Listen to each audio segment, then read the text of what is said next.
ఎట్టకేలకి శివ విష్ణు బ్రహ్మ alias Srinivas jail నుంచి విడుదలయ్యాడు. ప్రస్తుతానికి ఆర్టీవీకి అందుబాటులో ఉన్నారు ఆయన. వేములవాడ, కోమరవెల్లి, చేవెళ్ళ, కరీంనగర్లో ఆయనపై నమోదయ్యాయి కేసులన్నీ కూడా. అయితే అన్ని కేసుల్లో కూడా ఇప్పుడు అఘోరి శ్రీనివాస్కి బెయిల్ లభించింది. అఘోరి కోసం అటు కుటుంబ సభ్యులు కూడా కన్నీరు ముందుగా విలపించారు. పలుమార్లు ఆయన్ని కలిసేందుకు, ములాఖత్లో కలిసేందుకు జైలు వరకు వచ్చారు. సో కొంత లోపల కూడా పూజలు చేశాడు. ఆర్టీవీతో కూడా గతంలో మాట్లాడుకొచ్చే ప్రయత్నం చేశాడు. సో ప్రస్తుతానికి ఏదేమైనా అఘోరి శ్రీనివాస్ ఎట్టకేలకి విడుదలయ్యాడు, బయటకు వచ్చాడు. ప్రస్తుతం ఆర్టీవీకి అందుబాటులో ఉన్న ఆర్టీవీ లైవ్లో లేడీ అఘోరిని 3 నెలల తర్వాత మళ్ళీ మీరు చూస్తూ ఉన్నారు. ఎస్ రైట్, మహేష్ అందుబాటులో ఉన్న మా ప్రతినిధి మహేష్తో పాటుగా లేడీ అఘోరి అక్కడే ఉన్నారు. ఒకసారి మహేష్, లేడీ అఘోరికి ఇస్తారా? ఖచ్చితంగా. మనది ఇప్పటికే 117 రోజుల పాటు మే 23 అరెస్ట్ అయినటువంటి లేడీ అఘోరి ప్రస్తుతం ఈ ఒక జైలు నుంచి ఇప్పుడిప్పుడే బయటికి వచ్చిన పరిస్థితి ఉంది. దీనికి సంబంధించి లేడీ అఘోరితో ప్రస్తుతం మనం ఉన్నాం. లేడీ అఘోరిని అడిగి తెలుసుకుందాం. అమ్మ చెప్పండి, ఇన్ని రోజులకు బయటకు వచ్చారు, ఏం చెప్తారు? శివ హరహర మహాదేవ్, ఓం నమ శివ, అఘోరి కాళీనమ, గురుదత్తనమ, సనాతన బంధువులకు, హిందూ బంధువులకు హరహర మహాదేవ్. మహేష్, నా వాయిస్ వినిపిస్తోందా? తనకి నా వాయిస్ వినిపిస్తోందా? మహేష్, నా వాయిస్ వినిపిస్తోందా? రైట్ మహేష్, నా వాయిస్ వినిపిస్తోందా?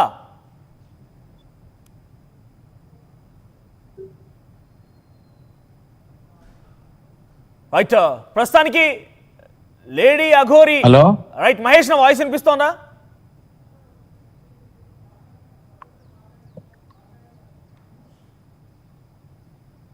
రైట్ మహేష్, నా వాయిస్ వినిపిస్తోందా? ఏం చెప్పనేమరా నువ్వు? రైట్, అన్ని కేసుల్లో బెయిల్ వచ్చింది. ప్రస్తుతానికి తను వెళ్తూ ఉన్నారు.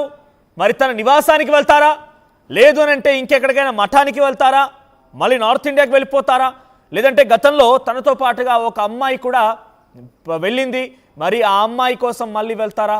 సో ప్రస్తుతానికి తన యాక్షన్ ప్లాన్ ఏంటి, అసలు నెక్స్ట్కి తను ఇంకా అఘోరిగా కంటిన్యూ అవుతారా, ఎలా ఉండబోతోంది ఏంటని కూడా మాట్లాడదాం. సో ప్రస్తుతానికి లేడీ అఘోరి మనతో అందుబాటులో ఉన్నారు. ఎస్ మహేష్, వినిపిస్తోంది నా వాయిస్? ఆఫ్ చేయమని, ఆయన ఆఫ్ చేయమని ఫస్ట్. రైట్ మహేష్, నా వాయిస్ వినిపిస్తోందా మీకు? ఓకే ఓకే రైట్, అఘోరితో మాట్లాడవచ్చు. అఘోరికి ఇవ్వండి ఒకసారి. ఓకే రైట్, ఎలా ఉన్నారు? 3 నెలల పాటుగా ఎలా జరిగింది? జైలు జీవితం గడిపారు. ఎలా అంటే మీ విడుదలై బయటికి వస్తున్న క్రమంలో ఎలా అనిపిస్తోంది మీకు? 117 రోజులు నేను జైల్లో గడిపాను. ఓకే, పర్లేదు, ఇది ఒక ఎక్స్పీరియన్స్ అంతే. ఓకే, ఒడిదుడుకులు అందరికి వస్తుంటాయి. నేను చిన్నప్పటి నుండి దీనికంటే ఇంకా చాలా చూసి వచ్చాను. ఇది నాకు పెద్ద విషయం కాదు. ఓకే. సో జనరల్గా మీరు అనుకున్నారు ఎప్పుడైనా నేను జైలుకి వెళ్ళాల్సి వస్తుంది, ఇంత పరిస్థితి ఎదురవ్వాల్సి వస్తుంది? సార్, మీరు జైలుకి వెళ్ళడానికి ప్రధాన కారణం ఏమనుకుంటున్నారు చెప్పండి? నేను అది అంతా మర్చిపోయినా. ఇప్పుడు ప్రజెంట్ ఏం చేస్తున్నాను అనేదే కావాలి నాకు. పాస్ట్ ఏమైపోయింది అనేది నాకు అవసరం లేదు. ఇంకా దాని గురించి ఆలోచించాను. ఆఫ్ కోర్స్ మీరు నెక్స్ట్ ఏం చేయబోతున్నారో అది మీ ప్లాన్ మీకు ఉండుంటది. బట్ నేను అంటుంది ఏంటంటే మీరు జైలుకి వెళ్తానని అనుకున్నారు ఎప్పుడైనా? మీరు శివయ్య అనుకోలేదు, బట్ ఇది ఒక ఎక్స్పీరియన్స్ చేశాను అంతే. ఓకే, ఎలా అనిపించింది ఆ ఎక్స్పీరియన్స్ మరి? పర్లేదు, బాగున్నది. శ్రీకృష్ణుని దగ్గర ఆయన జన్మస్థలం కదా, అక్కడికి వెళ్ళి వచ్చాను అంతే. జైలు శ్రీకృష్ణ జన్మస్థలం అనుకుని అక్కడ కూడా పూజలు యాగాలు చేశారా? పూజలు జరిగాయి? లేదు, అలాంటి ఏముండదు. జస్ట్ అలాంటి ఏముండదు అక్కడ లోపల, అలాంటి పూజలు అలా ఏముండదు. ఓకే, ఏమైనా మిస్ అయిన ఫీలింగ్ అనిపించిందా జైల్లో ఉన్నప్పుడు? నేను బయట ఉన్నప్పుడు ఇన్ని పోరాటాలు చేశాను, ఏదో రకంగా మాట్లాడాను, నేను ఏదో రకంగా వాయిస్ లేవనెత్తాను, ఇవన్నీ మిస్ అయ్యారా లోపల ఉన్నప్పుడు? అలా ఏం లేదు. పోరాటం ఇప్పుడు కూడా పోరాటమే ఉంటది. మిస్ అయింది ఏమి ఉండదు. జైల్లో ఉన్న ఒకటే, హిమాలయస్ లో ఉన్న ఒకటే, అడవిలో ఉన్న ఒకటే, గుట్టలలో ఉన్న ఒకటే, అంతే ఒకటే. ఓకే, ఎట్టకేలకి 3 నెలల తర్వాత మళ్ళీ తెలుగు రాష్ట్ర ప్రజలకి మీరు ఆర్టీవీ వేదిక కనబడుతున్నారు. సో ఏంటి నెక్స్ట్ యాక్షన్ ప్లాన్ ఏంటి, ఏం చేయబోతున్నారు? మీరు గతంలో ఇక్కడ ట్రస్ట్ ఏర్పాటు చేస్తానన్నారు, కొన్ని ఆధ్యాత్మిక సేవలు చేస్తానన్నారు, రకరకాలుగా మాట్లాడుకొచ్చారు కాబట్టి సో ఇప్పుడు ఏంటి ప్లాన్ ఏంటి? కంపల్సరీ ఉంటాయి. ప్రజెంట్ అయితే నేను కాశీ వెళ్తున్నాను. కాశీ వెళ్తున్నారు ఆల్రెడీ? బయలుదేరుతున్నాము. అంటే ఇక్కడ కొన్ని క్వశ్చన్స్ కూడా అడగాల్సిన అవసరం ఉంది. సో గతంలో మీరు లోపల ఉన్నప్పుడు, జైలుకి వెళ్ళిన తర్వాత చాలా వరకు కొన్ని అఖాడాల నుంచి కొన్ని సందర్భాల నుంచి కొన్ని లెటర్ ప్యాడ్లు వచ్చాయి, కొన్ని లేఖలు వచ్చాయి. అసలు మీరు అఘోరిగా కన్సిడర్ చేయట్లేదు అని చెప్పి మాట్లాడుకొచ్చారు. సో ఇప్పుడు మీరు నార్త్ ఇండియాలో మళ్ళీ వెళ్ళి మీ పూజలు చేస్తారా, మీ కార్యక్రమాలు మళ్ళీ మీరు కంటిన్యూ చేస్తారా? అంతే కదా, యథావిధిగా నా పూజలు నాకే ఉంటాయి. ఓకే, మరి కొంతమంది ఎందుకు మీ గురించి ఈ రకంగా మీరు అసలు అఘోరియే కాదని లేఖలు విడుదల అవ్వాల్సి వచ్చింది? అఖాడాల నుంచి 14 అఖాడాలు ఏవో ఉంటాయంట. వాళ్ళు వాళ్ళు చేస్తూనే ఉంటారు, నాది నాకు తెలుసు కదా ఏందనేది.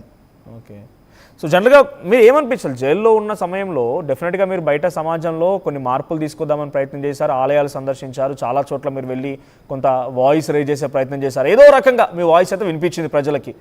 సో ఇప్పుడు జైలుకి వెళ్ళిన తర్వాత మీ అంటే లోపల ఏం చేశారంటే, డెఫినెట్గా మీరు ఇంతలా యాక్టివ్గా ఉన్న పర్సన్ ఒకసారిగా మిమ్మల్ని 4 గోడల మధ్య బంధిస్తే డెఫినెట్గా కొంత ఇబ్బంది పడి ఉంటారు. డిప్రెషన్కి వెళ్ళారా?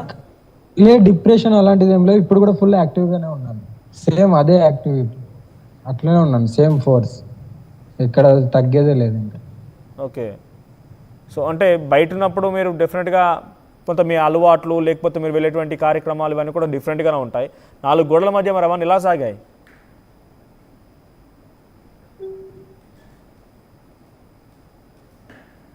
రైట్, వినిపిస్తోందా?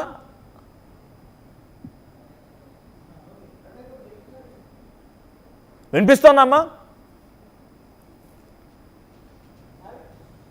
రైట్, అంటే మీరు బయట ఉన్నప్పుడు ఏదో కార్యక్రమాలు చేస్తూ ఏదో రకంగా మీరు వాయిస్ రేజ్ చేస్తూ నిత్యం యాక్టివ్గా ఉన్నారు. సో మీరు 4 గోడల మధ్య మిమ్మల్ని బంధించేసరికి 4 గోడల మధ్య మిమ్మల్ని బంధించేసరికి ఏమనిపించింది? బయట ఇంత యాక్టివ్గా ఉన్న మీరు ఏదో రకంగా కార్యక్రమాలు తీసుకొని రకరకాల కార్యక్రమాలతో ముందుకు వెళ్ళిన మీరు లోపలికి వెళ్ళగా 4 గోడల మధ్య బంధించారు కదా, ఇవన్నీ ఏమనిపించింది? ఇవన్నీ గుర్తొచ్చాయా? లేదు, ధ్యానం అయితే చేసుకుంటున్నాను, ధ్యానంలో లీలమై ఉన్నాను అంతే తప్ప నేను అక్కడ బయట ఏం ఫీల్ అయ్యాను. బయట అంటే జస్ట్ టెంపుల్స్కి వెళ్ళేది, ఎక్కడైతే అన్యాయం జరుగుతుందో అక్కడ ఉండేదాన్ని, బట్ అక్కడ లోపల అలా ఉండదు కాబట్టి ధ్యానంలో ఉండేదాన్ని అంతే. అంటే జనరల్గా జైలు జీవితం అంటే ఎవరు కోరుకోరలా? సో అసలు అనుకోని ఒక సంఘటన మీకు ఎదురైంది, దాని వెనుక ఎవరున్నారు, ఏంటి, ఎలా జరిగింది, ఇవన్నీ కూడా ప్రజలకు తెలుసు కాబట్టి. సో ప్రస్తుతానికి ఆ జైలు జీవితం అనేది పైన మీ ఎక్స్పీరియన్స్ ఏంటి? ఎందుకంటే డెఫినెట్గా మీరు ఇప్పుడు దాన్ని శ్రీకృష్ణ జన్మాష్టమి అని మీరు ఒక భక్తురాలిగా లేకపోతే దైవాధీనంలో ఉన్నటువంటి వ్యక్తులుగా మాట్లాడవచ్చు, కానీ అక్కడికి వెళ్తే ఎలా ఉంటుంది అనేది ప్రజలకు తెలియజేయండి. ఎందుకంటే తప్పు చేసేవారు అక్కడికి వెళ్తూ ఉంటారు జనరల్గా. సో అటువంటి వారికి రేపటి రోజున ఎవరైనా జైలు అని అంటే మీరు అనుకున్నట్టుగా శ్రీకృష్ణ జన్మాష్టమి అని అందరూ భావించలేరు కాబట్టి అటువంటి వారికి గుణపాఠం చెప్పే రకంగా జైలు జీవితం ఎలా ఉంటుందని మీ మాటల్లో చెప్పండి. మీరైతే వెళ్ళొద్దు అని నేను అనుకుంటున్నాను అంతే. ఓకే, ఎట్లా ఉంటుంది ఎవరైతే ఎలా అయితే క్రైమ్ చేస్తారో వారు వెళ్ళకుంటుంటే బాగుంటుంది అంతే, అంతకుమించి ఇంకా ఎక్స్ప్లెయిన్ ఏం చేయలేను కదా జైలు గురించి. అంతేనా? జైలు అయితే నాకైతే గుడిలాగా అంతే, మీ గుడిలాగా అనిపించింది అంతే. సో అక్కడ చాలా మంది మీతో మాట్లాడారు ఎవరైనా లోపల ఖైదీలు? మిమ్మల్ని సపరేట్ బ్యారక్ లో ఉంచారు, మీకు సపరేట్గా ఉన్నారని చెప్పారు కాబట్టి మీతో ఎవరైనా తోటి ఖైదీలు ఎవరైనా మాట్లాడుకొచ్చారా? పక్కన వాళ్ళు ఎవరైనా? ఎవరికి మాట్లాడడానికి అంత ఛాన్స్ ఉండదు, లోపల 4 గోడల మధ్యలో ఇంకో 4 గోడల మధ్యలో ఉంటాం. ఓకే, మీరున్న బ్యారక్ లో ఎవరు వేరే ఖైదీలు ఎవరు లేరా? ఎవరు ఉండరు, ఒక్కరినే వేశారు. ఓకే, సో మీకు ఎలా ఉండేది అక్కడ? పోలీసులు అంటే ఓకే మిమ్మల్ని బాగానే చూసుకున్నారా, లేకపోతే అక్కడ లోపల జైలు వెళ్ళిన తర్వాత? ఎందుకంటే సినిమాలో ఉండే గురించి వద్దు కానీ ఇంకా వేరేది అడగండి. అవునా? సరే, కొంచెం మీరు ఇబ్బంది పడుతున్నట్టున్నారు. సో నెక్స్ట్ ఏంటి మరి కార్యాచరణ, ఏం చేయబోతున్నారు? కాశీకి వెళ్తారు, ఆ తర్వాత ఏంటి? తెలుగు రాష్ట్రాల్లో ఇక్కడే నేను ఏర్పాటు చేస్తాను అని చెప్పని అన్నారు కదా, ఎలా ఉండబోతోంది?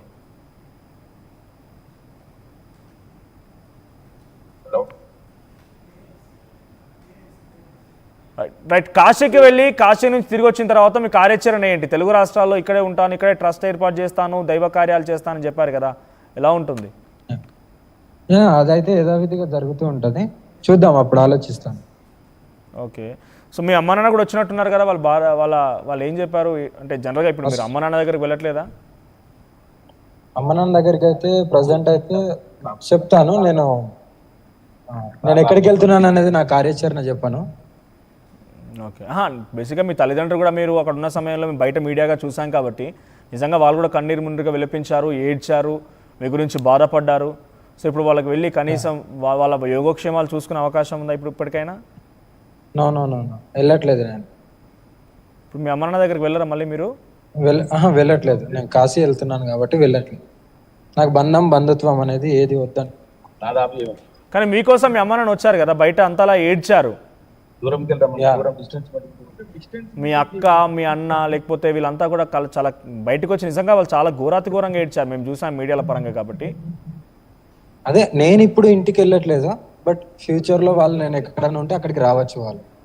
రైట్. నా వల్ల సో డెఫినెట్గా ఐఎమ్ సారీ టు ఆస్క్, నేను అడుగుతున్నాను, బట్ మీరు ఏమనుకుంటారో తెలియదు. కానీ మీరు ఇటీవల కాలంలో, అంటే బిఫోర్ మీరు జైలుకి వెళ్ళే కంటే ముందు కూడా ఒక అమ్మాయితో ఉన్నారు. ఒక అమ్మాయి మిమ్మల్ని ఇష్టపడి వచ్చింది, మీలాగే దైవ కార్యక్రమాలు చేస్తానని చెప్పి వచ్చింది, మీరు పెళ్లి చేసుకున్నారు, అన్నీ జరిగిపోయాయి కదా. సో ఏంటి ఇప్పుడు మీరు ఇది పెళ్లిగా కన్సిడర్ చేయడం లేదు ఎవరు కూడా? అప్పటి నుంచి అమ్మాయి కనిపించడం లేదు, తను కొన్ని రోజుల పాటుగా క్వారంటైన్కి వెళ్ళిపోయింది, అక్కడ సేఫ్గానే ఉంది. ఆ తర్వాత నుంచి కనిపించడం లేదు, అంతా సేఫే. ఇప్పుడు ఆ అమ్మాయిని వదిలేసినట్టేనే మీరు అమ్మాయి పని చేసుకోవచ్చా? డెఫినెట్లీ కదా, వాళ్ళు వదిలేసినప్పుడు మేము ఎందుకు పట్టుకుంటాం? నేను ఆల్రెడీ ఎన్నోసార్లు చెప్పాను, ఎవరు వస్తారో